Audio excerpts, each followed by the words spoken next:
আলাইকুম। সকালে ছোট্ট একটা রিল বানাইছি। ছোট্ট দেখলাম আমার অনেক বন্ধু বান্ধব সুশীল সমাজের আমার এখানে কমেন্ট পড়ছে। তো সুশীল ভাইদেরকে বলতে চাই, যখন অন্যায় হয় তখন আমরা সুশীল সাধেন, যখন অন্যায় প্রতিবাদ করি তখন আপনার গায়ের মধ্যে জ্বালা ধরে যায়। গত কয়েকদিনে রাজনৈতিক মতাদর্শের কারণে অনেক জায়গার মধ্যে হুজুরদের, অনেক মসজিদ ইমামদের, আলেমদেরকে হেনস্থা করা হয়েছে না?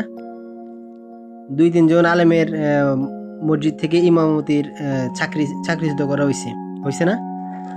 কিছু আলেমকে সরাসরি মসজিদে খুতবারত অবস্থায়, ওয়াজরত অবস্থায় অপমান অপদস্থ হয়েছে না?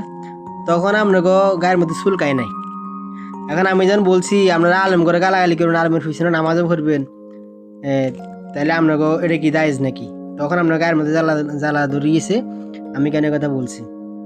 আমার কথা হলো, যখন একজন আলেমকে অপমান অপদস্থ করে একটা রাজনৈতিক মতাদর্শের কারণে তার চাকরিচ্যুত করা হয়, তখন আপনাদের সমস্যা হয় না। আর ভাই, একজন আলেমের কাছে আপনার প্রথম আপনার কোরআনিক শিক্ষা সম্পর্কে একজন আলেমের কাছে জানি। একটা মানুষ যখন জন্মগ্রহণ করে তখন তার প্রথম কোরআন শিক্ষা হয় একজন আলেমের মাধ্যমে। একজন আলেমের মাধ্যমে পিছনে 5 ওয়াক্ত নামাজ পড়া লাগে। একজন আলেম আপনাকে জানাজার নামাজের মধ্যে একজন আলেমের দরকার হয়।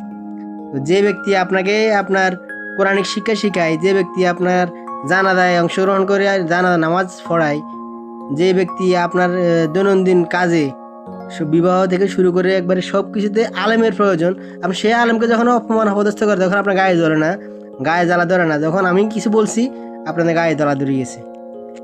প্রতিবাদ হোক অন্যায়ের বিরুদ্ধে, ন্যায়ের বিরুদ্ধে প্রতিবাদের দরকার নেই রে ভাই।